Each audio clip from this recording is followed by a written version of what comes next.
Welcome. In front of me is a Samsung Galaxy Z Fold3, and today I'll show you how to wipe cache partition on this phone.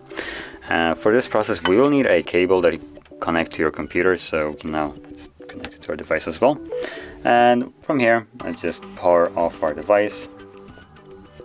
Once it's off, which is signified by the vibration, you want to hold power key and volume up at the same time, so both of those keys.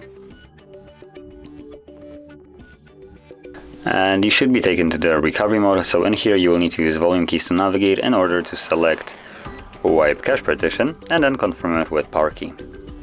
Let's select yes. There we go, cache wipe complete. Now reboot system now will be selected by default, so all you need to do now is just press power key once again to initiate the reboot of the device, and also you can unplug it because it's not needed anymore.